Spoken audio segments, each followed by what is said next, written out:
Hello friends, thank you for being here. Each of you makes this channel alive and special. Thanks to your support, I can share stories, thoughts, and emotions that hopefully resonate in your heart. If you have just started exploring my content, welcome. Real-life stories are waiting for you here.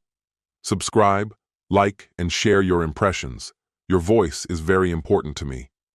I blew $20,000 on a dream family trip to Hawaii, expecting some quality time. But at the airport, my son dropped a bombshell. "I didn't get you a ticket. You should just head back home."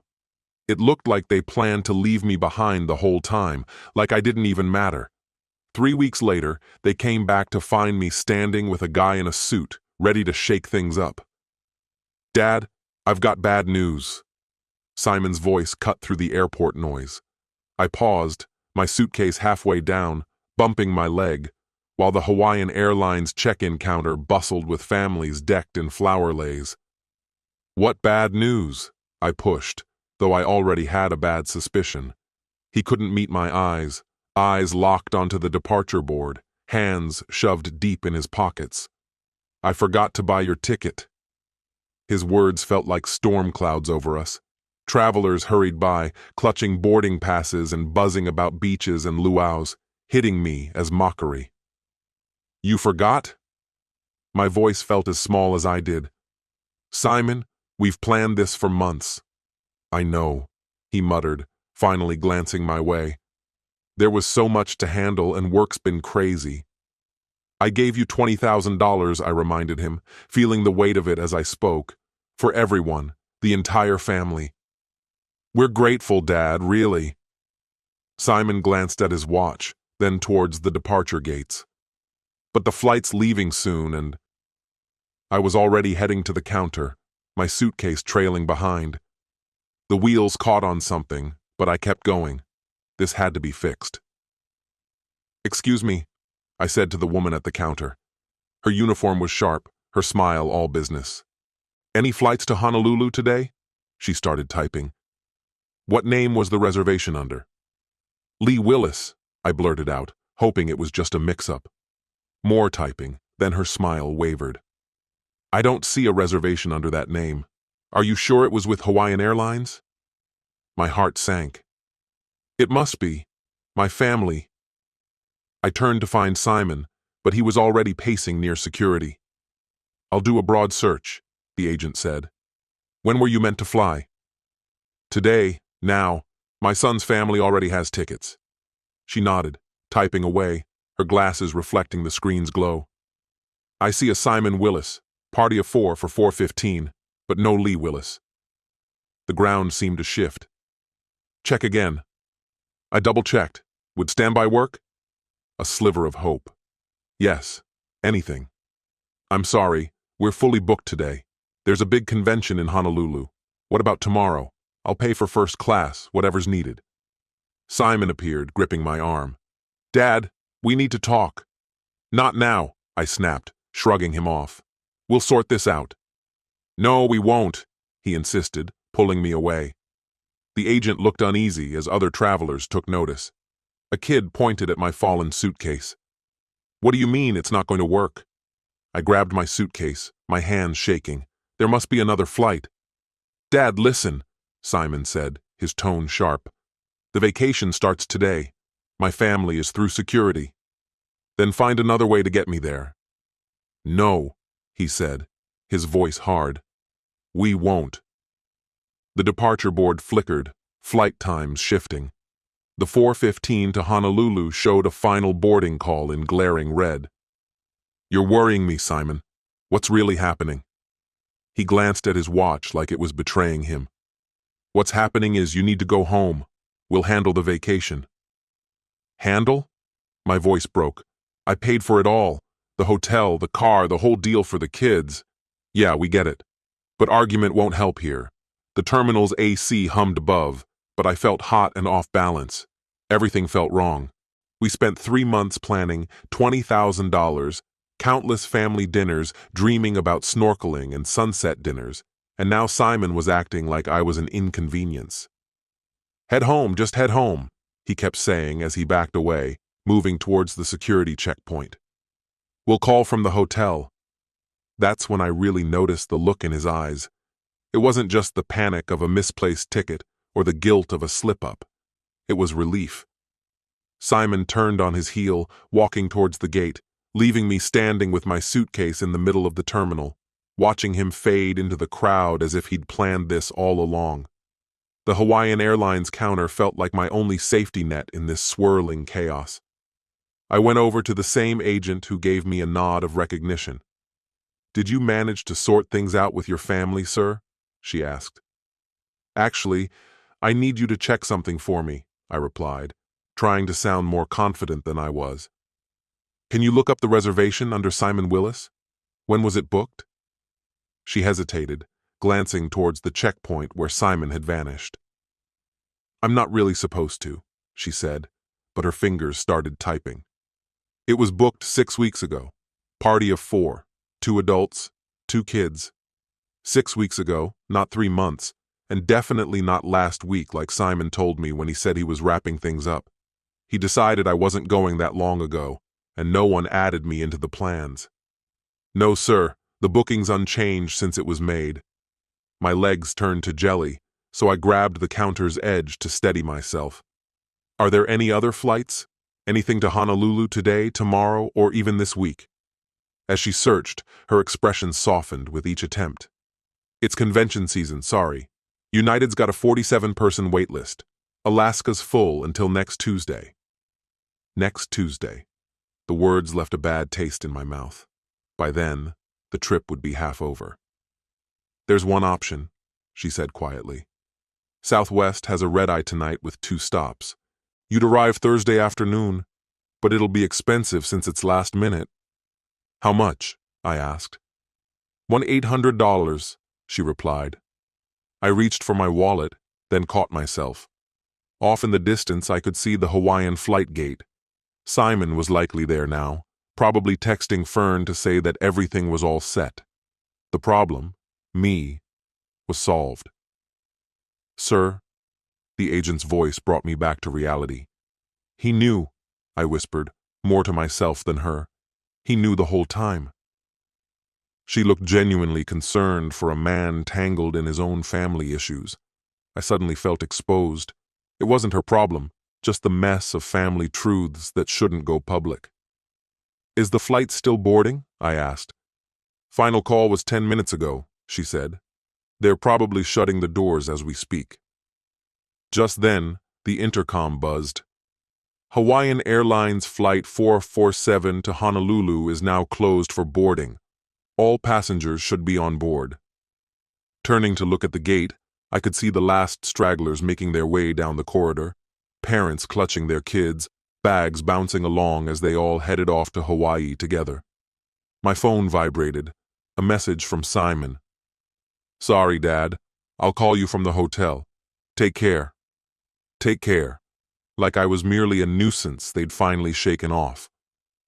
The agent cleared her throat gently, asking, "About that Southwest flight, sir.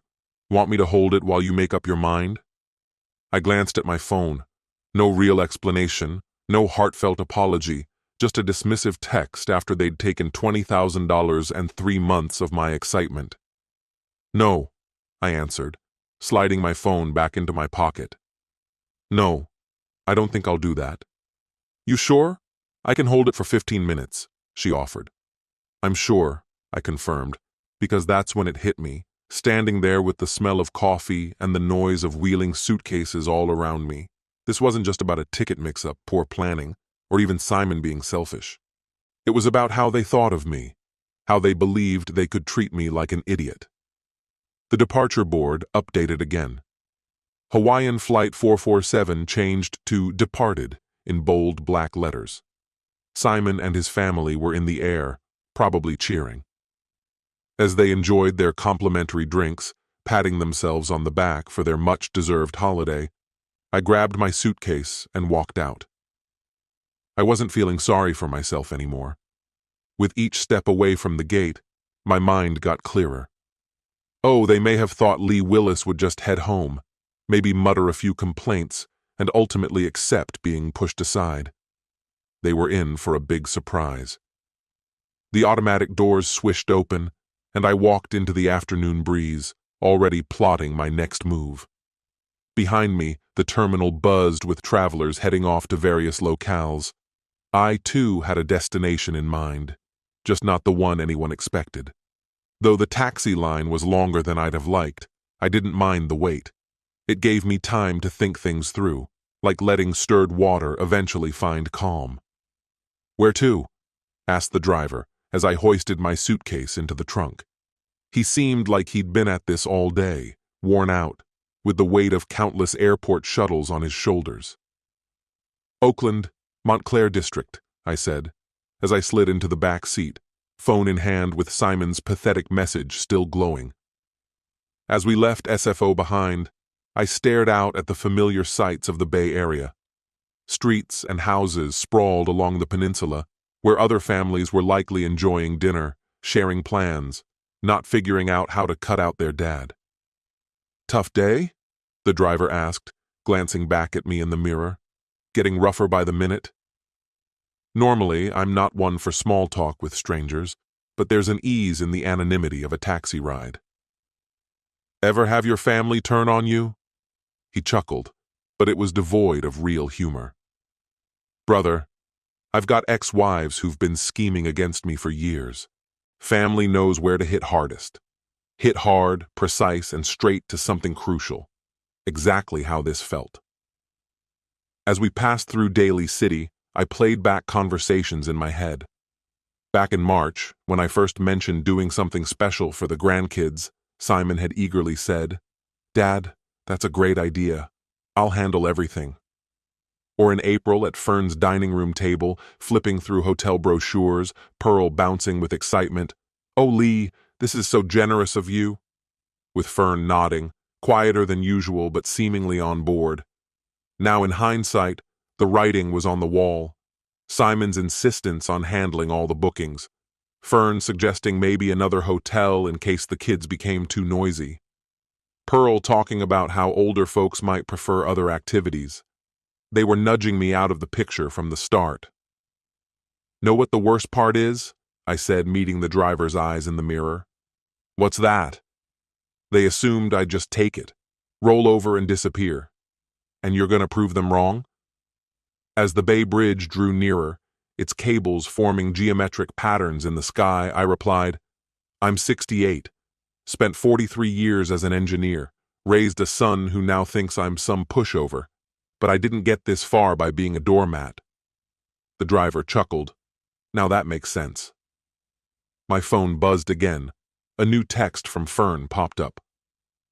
"So sorry about the mix-up, Dad Willis. We'll bring you something nice from Hawaii." Mix-up? Like it was a clerical whoopsie, not a calculated betrayal. Let's not forget the $20,000 I had shot over to Simon's account 6 weeks back for this vacation. "Easier to book everything in one go," he'd said. How easily I'd trusted, and how thoroughly I'd been duped. As we joined Highway 24 toward my empty house nestled in the hills, something shifted in me. The pain was still there, raw and cutting. But beneath it, a resilience was growing, building pressure like water behind a dam. They wanted to treat me as a foolish old man, easy to disregard. Took my money, kept me from my grandkids' holiday. Well, they were about to find out this old man wasn't out of moves. The taxi glided into my driveway, just as the sun dipped behind the Oakland hills, casting shadows over my home, just as I'd left it 3 hours earlier, neat and quiet. I was ready for a week off, or so I thought. But I didn't come back as the same person who left with excitement.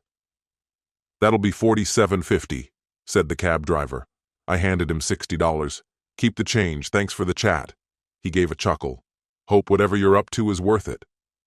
As his car's taillights disappeared, I called Bruce Harland, my lawyer. Simon thought he could mess around with $20,000, but I could play that game better. First, I needed some intel. This time, unlocking my front door felt different. I brought my suitcase in, its wheels snagging on the doormat Martha and I had chosen 20 years ago. Today, I was meant to be packing for Hawaii, not returning from nowhere. I slipped into my comfy sweater and those old cotton pants. Simon used to joke they made me look like a retired professor, but tonight, that seemed to fit. I had research to do. The office looked just the way I'd left it. Martha's oak desk catching the light from the window, neatly arranged filing cabinets along the wall. Everything was in place, unlike my family. The vacation folder waited in the second drawer, under the label Hawaii 2025 in my tidy handwriting. I spread out 23 pages across the desk, each one another crack in my trust. There was a $20,000 invoice from a travel agency, showing a transfer to Simon's account 6 weeks ago. The Grand Wailea Hotel confirmation for 7 guests over 10 nights, with ocean view suites. Names on the list: Simon, Fern, Pearl, Saul, Mia, Ethan, and Martha Willis. Martha, my wife who'd passed 3 years ago. They'd substituted her name for mine. I was bankrolling a trip I wasn't even on. My hands shook as I held the hotel brochure. The photos showed serene sunsets, joyous families in clear waters, multiple generations dining together, all part of the trip we'd envisioned. "Dad, you'll love the ocean view suite," Simon had assured. "The kids will make awesome memories," Fern added. Lies, all of it. Instead of my cell, I grabbed the old landline Martha insisted we keep. Sometimes you need the weight of a real connection, not just wireless speed. I used directory assistance to connect to the Grand Wailea reservations. "This is Co. How can I help you?" she asked with professional warmth. "I need to cancel a reservation under Willis," I explained. "Let me check. Yes, a reservation for 7 guests, 10 nights, starting tomorrow. Are you certain you want to cancel? It's beautiful here this time of year," she noted. "I'm very sure," I replied. "May I ask why?" "We might offer alternative rooms," she suggested. "No alternatives. Cancel it all," I insisted. There was a pause, then typing, as if she wondered why anyone would scrap such a luxury booking. "Mr. Willis, with the cancellation this close, there's a $3,200 penalty," she informed. That was minuscule, less than a year of gas for me. "That's okay." "Are you really sure? Maybe speak with our guest services manager?" "No, just cancel it, please," I repeated. More typing, a printer's whir, that familiar sound of official matters being sorted. "Cancellation is done. You'll get an email confirmation soon. Anything else you need?" "Yes, if anyone shows up for that reservation, what will you tell them?" "I'll say it was canceled by the primary party at 6:47 p.m. Pacific Time on May 15th. Perfect. Simon would know exactly when I acted and that it was on purpose. Thank you, Co. You've truly helped. I hung up and looked at the scattered papers. A photo from last Christmas caught my eye. Simon, Fern, the kids, Pearl, Saul, all around my tree, unwrapping gifts I gave. Dinner on me, everyone happy at the expense of the overly generous old guy. Well, I was done with generosity. When dawn touched my bedroom curtains, it felt different. Since trip planning began, it was the first time I'd slept peacefully. No dreams, no racing thoughts, no packing stress or daydreams of Pearl seeing the ocean, no kid-friendly lists, just pure calm. After a quick shower and getting dressed, I made my way to the kitchen. The old percolator gurgled happily on the counter, filling the room with the familiar aroma of coffee that had greeted Martha and me for 43 years. My phone was still plugged in, showing a bunch of missed calls, but I didn't pay attention as I poured my coffee, added a splash of cream, and tried to mentally gear up for a few inevitable conversations. Eventually, I picked it up. There were 56 missed calls, all from a number in Hawaii. It felt like flipping through a thriller novel. Starting from 11:47 p.m. Hawaii time, then one call every 15 minutes through the night until 4:30 a.m., with another at 5:15 a.m. Simon must have been up all night, endlessly calling and texting. A quick look at the texts revealed his mounting panic. "Dad, call me back. This is serious. Hotel says everything's canceled. Dad, this isn't a joke. Call. Kids are upset. We're stranded. Call me back. The timestamps painted a clear picture. They got to the Grand WA about 3 p.m., Hawaii time yesterday, 6 p.m. in California, just after I'd finished talking with Co. They showed up at the resort's desk, exhausted but excited, ready to plan their first sunset dinner, only to find out no rooms were booked for them.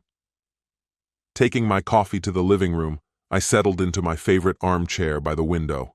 Outside, my neighbor ambled by with his golden retriever, same as always for the last 12 years. Just another ordinary Tuesday for everyone else. My phone buzzed again with another call from Hawaii. I let it go to voicemail. I listened to it. Dad, I don't understand your game, but you've got to fix this. Like now. We were sleeping in the hotel lobby. Pearl's been crying nonstop. The kids are lost. This isn't the dad I know. It's harsh and unnecessary. Call back and fix it. Harsh and unnecessary, huh? That's rich, coming from the son who left his dad at the airport. The coffee was spot on, a Brazilian blend, freshly ground yesterday morning when I still believed in family vacations and sharing laughter and memories with 3 generations. Putting the cup aside, I picked up my phone and hovered over Simon's Hawaiian number. Weeks of plans, $20,000 sent without a hitch. All those months of excited talk about snorkeling in Lou House and teaching Mia to surf. This was the vacation I paid for and still got cut out of. Now, after 56 missed calls and a ton of blame texts, Simon had decided he wanted to chat. Perfect. I had a lot to say too. I hit dial. Simon picked up before it could even ring once. Dad, finally! What the heck is happening? The hotel claims you canceled everything. He was so loud I had to move the phone away. There were voices in the background, Fern saying something about a total disaster and a crying kid. Hey Simon, how's the Hawaiian getaway? I asked. Don't mess with me. We have no place to stay. Do you even realize what you've done? He demanded. I reached for the notepad Martha used to leave by the phone for messages. Some things had to be written down. Actually, I know exactly what's going on. Tell me, when you left me at the airport yesterday, where did you think I was supposed to enjoy my vacation? Silence followed. The chaos in the background quieted. Dad, it's different. There are kids involved. Were those innocent kids around when you deliberately excluded me after taking $20,000? That's not even the same thing. I noted the time. 8:03 a.m. in California, 5:03 a.m. in Hawaii. Simon's voice sounded rough, sleep-deprived and caught in a mess. Desperate for help. You catching my drift, son? We found ourselves in a foreign place, broke, while the kids were clueless as to why everything went south. The ironic part is, just yesterday, you advised I return home while I was stranded at some remote airport. So, what's new today? Fern's voice was loud in the background. Simon, spill about those credit cards. Credit cards, huh? Jotted that down. Dad, one more hotel stay isn't feasible. With a big event around, they're all full. We charged the vacation, planning to sort it out later when times were better. So basically, you meant to pay it off using my money while I sat at home like old furniture. Stop the dramatics. This stopped being about you a while ago. It's about Pearl and the kids now, but it became my concern the second you used my cash and excluded me from my grandkids' vacation. Simon's tone changed and hardened. All right then, you want to play tough? When I'm back in California, you're going to regret this. Think you can control this family with cash? I documented everything. You'll regret this. Simon, is that a threat? I'm just saying actions have repercussions, old man. Old man? Yep, noted that too. You're on point about consequences, like losing someone's trust when you betray them. This is madness. You're punishing the kids because you got offended. I'm showing adults what happens when you take $20,000 and ditch your family. We didn't take anything. You gave us that money for a family trip, meaning everyone was involved. There was silence, and I could hear Pearl saying this whole mess could have been avoided. Simon tried a different approach. Dad, listen, we messed up yesterday, but let's focus on fixing it now. Can you call the hotel and— No. What do you mean, no? Exactly what I said, Simon. It's what you missed when you told me to just head home and skip out on my grandkids' trip. This is absurd. You're just acting all vindictive. I ended the call. The living room was deadly quiet after Simon's outburst. Outside, a hummingbird flitted by Martha's dusty old feeder, its wings blurring against the early light. I gazed at my notes: threats, insults, financial confessions, zero accountability. My phone buzzed with another call from Hawaii. I shut it off, finished my coffee, and watched the hummingbird flutter among the flowers with both determination and grace. Some lessons go beyond words. I peered at my notepad, Simon's threats standing out starkly in dark ink. You'll regret this, old man. They seemed harsher written than heard verbally. Martha's reading chair sat in sunlight, vacant by the window. I could nearly imagine her sitting there, hands folded, waiting for me to solve this. What would Martha say to do? But I realized Martha didn't let people push her around, even if it meant strained friendships or family tensions. She left her mark in nursing, often challenging doctors who sidelined women. Sometimes she'd say, "Folks confuse kindness for weakness. Don't let them mix those up, Lee." I was always good to Simon. Covered his college costs when grades slipped, co-signed his first apartment when no one else did, supported his mortgage during work changes, paid for family vacations, school essentials for the grandkids, medical bills when Fern required surgery. Kindness, all mistaken for weakness. My office took on a newfound gravity, a spot for weighty decisions. I rummaged through the filing cabinet Martha had expertly organized. Every folder was neatly labeled in her handwriting. Financial family support, found records of 2 decades of help, statements showing monthly payments to Simon's mortgage, receipts for Mia's violin and Ethan's soccer gear, medical bills settled quietly when Pearl needed surgery, college fund contributions, birthday presents, Christmas bonuses disguised as loans that never got paid back. Cleared $47,000 just last year. From a stack of papers, I uncovered a business card from Bruce Harland, hidden behind Martha's emergency contact info. Heron and Associates, a firm that knows its stuff in estate planning and family law. Bruce and I joined forces after Martha passed, handling all the legalities with such skill that it softened the blow of those tough days. Bruce understood the weight of family duties and recognized when they turned sour. Stashed away in a drawer was my investment portfolio, documents outlining the fruits of 43 years in the engineering field. Listings of real estate, retirement assets, savings bonds, and stock options from tech gigs I took on post-retirement were detailed there. Simon, my son, had no idea how much he stood to lose. The afternoon sun was sinking, painting long shadows over my desk. Meanwhile, miles away in Hawaii, Simon was likely in turmoil, trying to secure a new place, convinced he could smooth things over with guilt trips and manipulation. But soon, he'd realize there's a world of difference between temporary setbacks and permanent changes.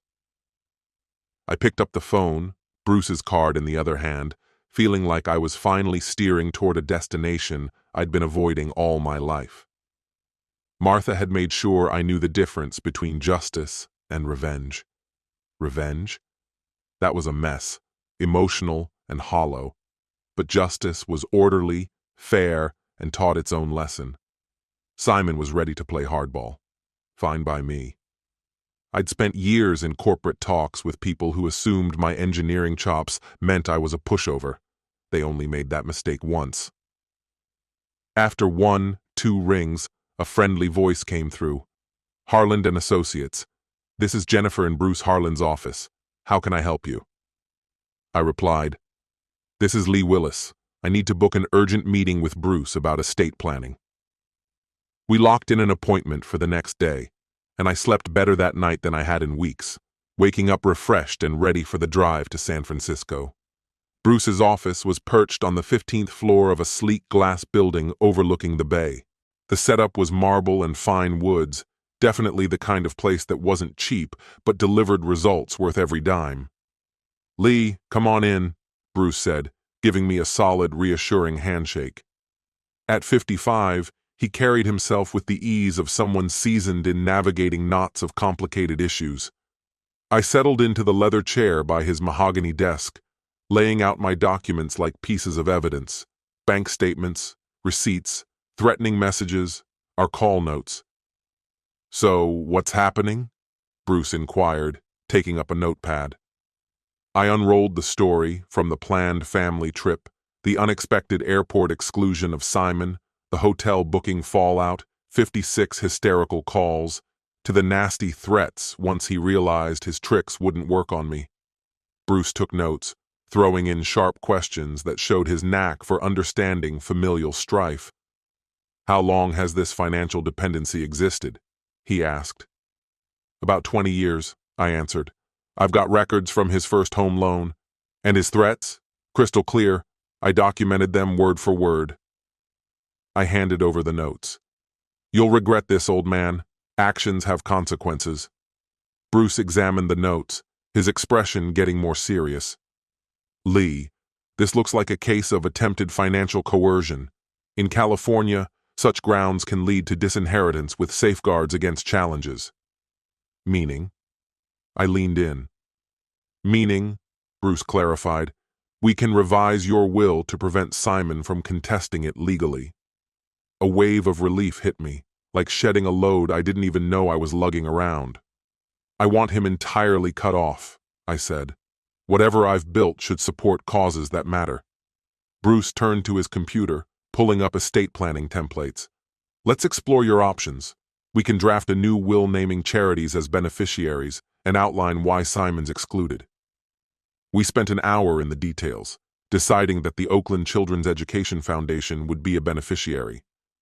Most of what I had was meant for causes I truly cared about: engineering scholarships at UC Berkeley, services for local seniors, community development programs, and help for veterans.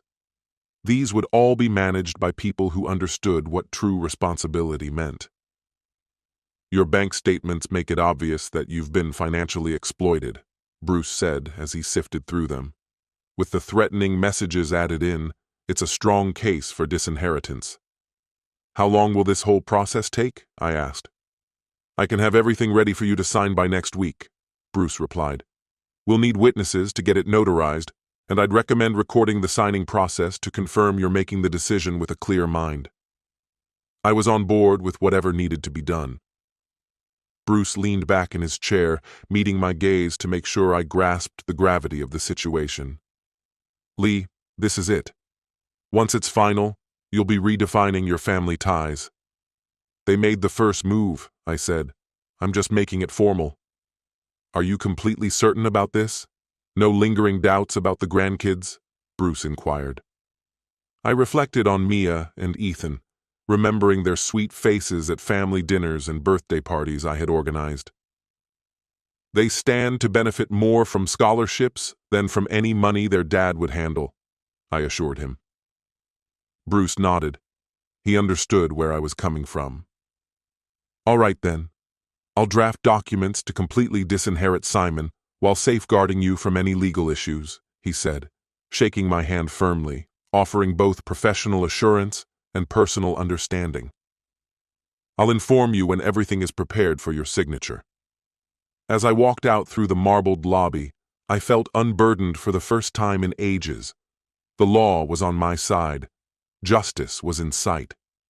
Simon was about to learn that actions come with real consequences.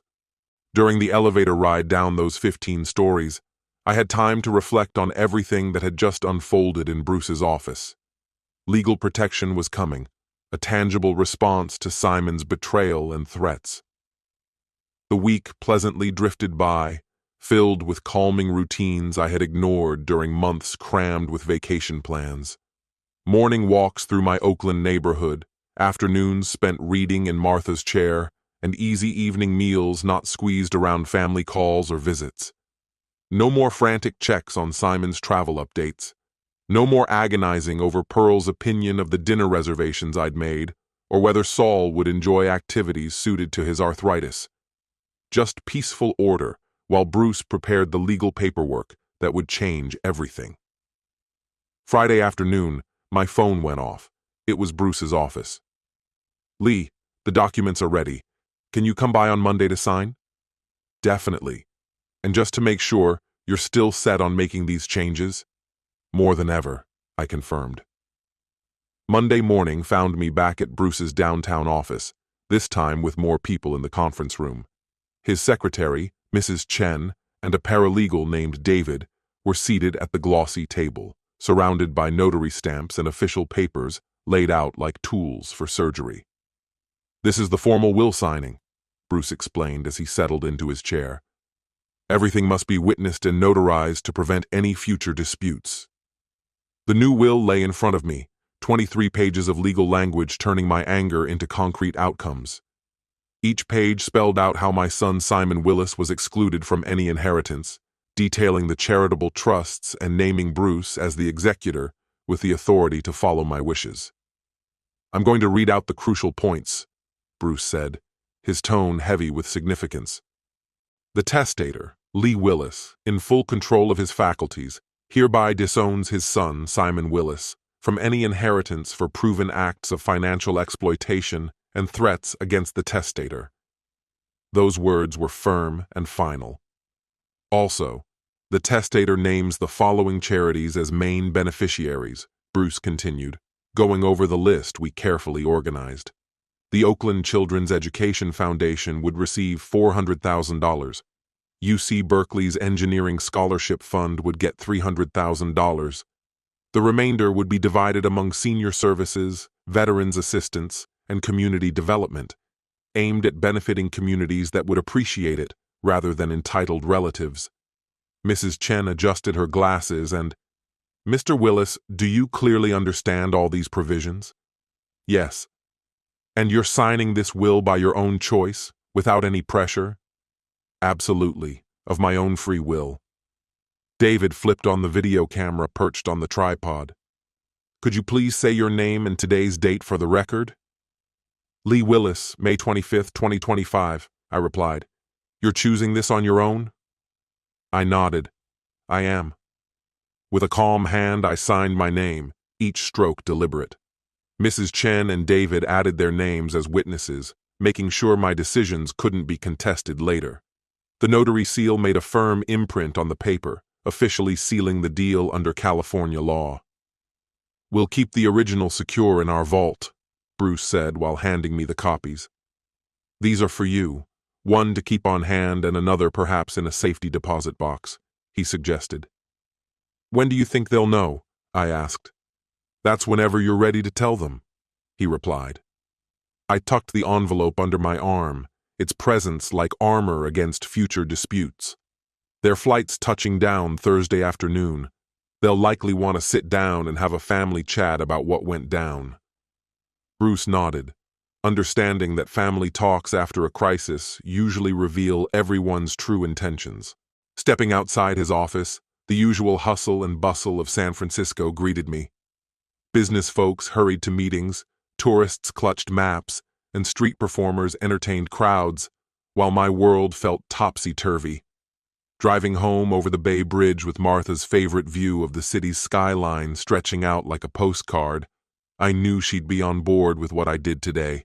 Neat, orderly, and fair justice. Simon made his decision at the airport, deciding I was disposable. Now he'll have to face what comes next. It's been 2 weeks since Bruce secured the final documents, during which I stuck to my normal routine and mentally prepped for today. Bruce and I pored over flight details, discussed timing, and prepared for what was coming. Standing beside him at SFO's international arrivals, I had the same calm certainty that had guided me through every crucial engineering decision. "Flight 441 from Honolulu has landed," Bruce murmured, checking his phone. "They should clear customs soon." His leather portfolio contained the documents to wrap up our mission. 3 weeks spent planning, drafting papers, and building mental resolve led to this moment. As people began filing through the nothing to declare doors, I watched families adorned with tans and leis, couples with duty-free bags, business folks glued to their phones, a typical return from the islands. Then I saw them. Pearl came into view first, animatedly telling Saul about something from the plane, her huge hat still tagged from Hawaiian Airlines, carrying a Maui shopping bag. Saul followed with 2 big suitcases, looking weary but patient after hearing travel stories for 6 hours straight.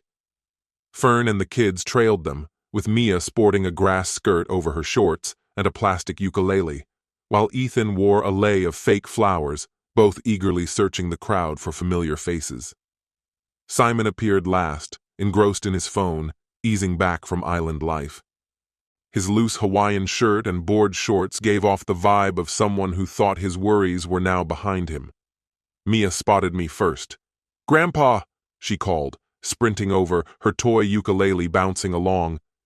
Ethan followed, his face lighting up with genuine delight. "Grandpa Lee, we missed you so much.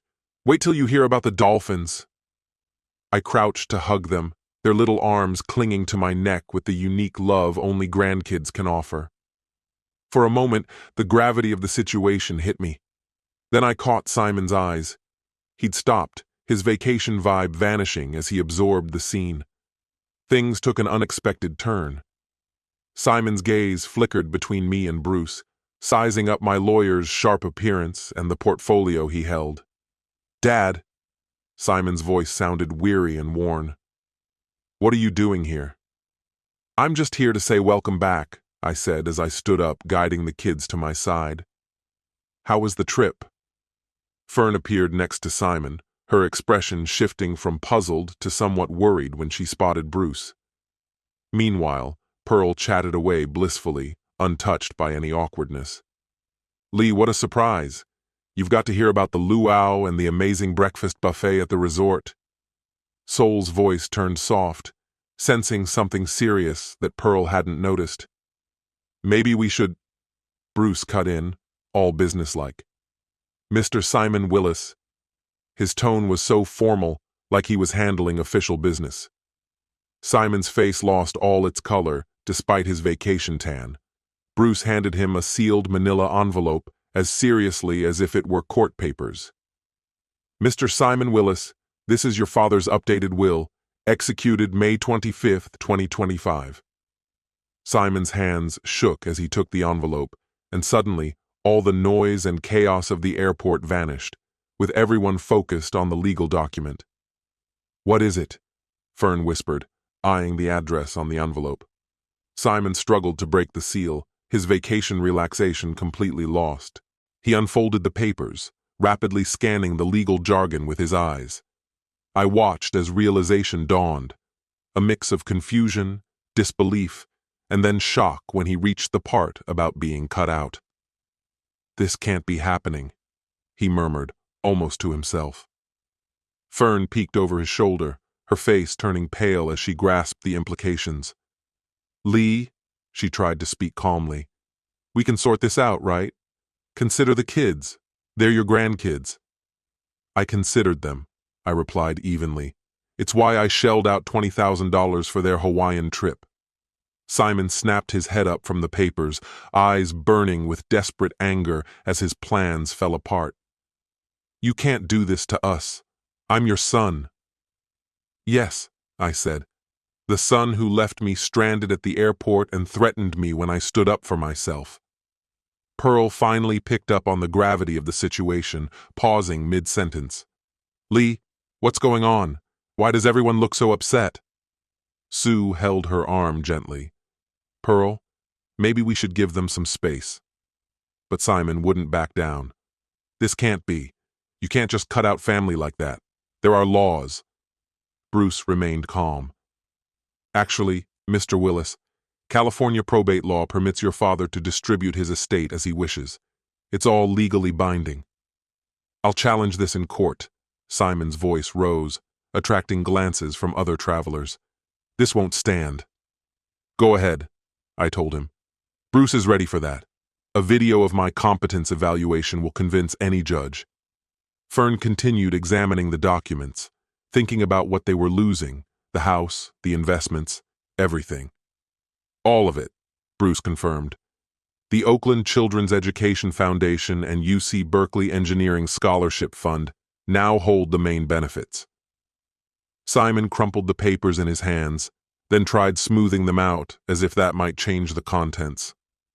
This is insane. You're throwing away your family over a minor argument. A minor argument? I kept my voice steady, feeling Martha's spirit with me. Simon, you took $20,000, excluded me from my grandkids' trip, and threatened me when I objected. It's not an argument. It's a betrayal. Mia tugged at my jacket. Grandpa, why is Daddy mad? I looked down at her worried face, filled with genuine sorrow. These kids would grow up wondering why their inheritance disappeared, unaware their father's greed cost them their future. Well, sometimes adults make really big mistakes, I gently explained to her. Simon was at his wits' end. We'll get lawyers. We'll prove you've been manipulated and aren't thinking clearly, he insisted. Bruce reached into his portfolio, offering Simon a business card. I'm happy to provide any lawyer you contact with proof of your father's full mental competence. But remember, frivolous lawsuits can get expensive. The family stood around their luggage from their Hawaiian vacation, their joyful memories overshadowed by the current situation. Pearl kept glancing at everyone, not really understanding the depth of the issue. Sol, however, immediately caught on. With his accounting background, he knew when the numbers pointed to trouble. Simon, he murmured, you've got to consider the consequences before acting. Simon retorted irritably to his father-in-law, spare me the lecture, this affects all of us. No, I interjected firmly. This impacts those who broke my trust. Your kids aren't responsible. That's why I've set up scholarship funds to help kids like them for the future. Bruce snapped his portfolio shut. Gentlemen, this meeting is over. He headed for the terminal exit, and I walked alongside him, leaving Simon's family to face their new reality in the bustling airport. Behind us, Simon's voice trailed, still trying to negotiate, unable to accept that some consequences are long-lasting. Walking through SFO now felt different than it had 3 weeks ago when I shuffled through these halls, a confused, betrayed old man. Now, walking beside my lawyer, I had the dignity restored by doing what was right. Bruce and I exchanged few words on the elevator ride to the parking garage. Justice spoke for itself. That went just as planned, Bruce commented as we reached his car. Even better, I replied. Simon showed his true colors perfectly. No judge will overturn a will after those threats. Driving home, we crossed the Bay Bridge as the evening wrapped around San Francisco. The city lights danced on the water in patterns Martha cherished, and I felt her presence, approving of today's events. You know they'll probably contest it, Bruce noted, weaving through Oakland traffic. Let them. Every lawyer they consult will say the same thing you did. The documentation is airtight. Bruce pulled into my driveway just when the porch light came on. The house looked the same as it did this morning, but inside, everything had changed with the fulfillment of justice. We shook hands by his car. Thanks, Bruce. This wouldn't have happened without you. You did the hard lifting, Lee. Standing your ground takes courage. After his taillights disappeared down the street, I went inside my quiet house. The cozy scent of polished furniture and the rhythmic ticking of Martha's grandmother clock greeted me. In the kitchen, I prepared a simple dinner, scrambled eggs, toast, and a cup of tea. No need to stress over anyone else's tastes or schedule, just enjoying the food I liked, at my own pace. The evening sun streamed through the dining room windows as I ate, casting light on the family photos on the mantel. There was Simon at his graduation, his wedding to Fern, snapshots of the grandkids growing up. They were still family, but now I could recall them without feeling the sting of betrayal. My favorite armchair beckoned from its place by the living room window. Settling into it with my tea, I gazed at the garden Martha had started, which I had continued to care for these last 3 years. The past few weeks had transformed me from a victim to an advocate, from someone who accepted mistreatment to someone who demanded justice. Martha would have been proud of who I had become, or perhaps just the person I had rediscovered. My phone lay quietly on the side table, silent since the airport. I was sure Simon was still trying to reach me, thinking he could talk his way out of this. But some lessons are best learned the hard way. Tomorrow, I'd get in touch with the charitable organizations, the Oakland Children's, at UC Berkeley's engineering school, the Education Foundation, and the Senior Services Program are initiatives driven by people who really understand the importance of helping others. With my money, I'd make sure kids from hard-working families take violin lessons. It would cover engineering textbooks for students who can't afford them and provide meals and companionship for seniors left alone by their families. It's about making a real difference in the world, not paying for another vacation I wouldn't even attend. As the sun dipped behind Oakland's hills, my living room glowed with golden amber light. Across the bay, Simon's family was probably still trying to wrap their heads around everything that happened. Pearl would be lost in thought, reflecting quietly. Fern would be planning her next move to handle the chaos, and Simon would be grappling with the repercussions of his actions. With night falling over the neighborhood, I finished the last of my tea. The next day would bring its own hurdles, like calls from family, potential legal notices from panicked lawyers, and sorting out updates for bank accounts and investments. But right now, I was sitting comfortably in my chair, in my own space, enjoying the quiet pride of a man who had reclaimed his self-respect. Martha's guidance had pulled me through the darkest times of family betrayal, bringing me to this serene moment of clarity. Justice was served, lessons were learned, and the future felt secure. It was enough. It felt just right. It was finally and completely mine.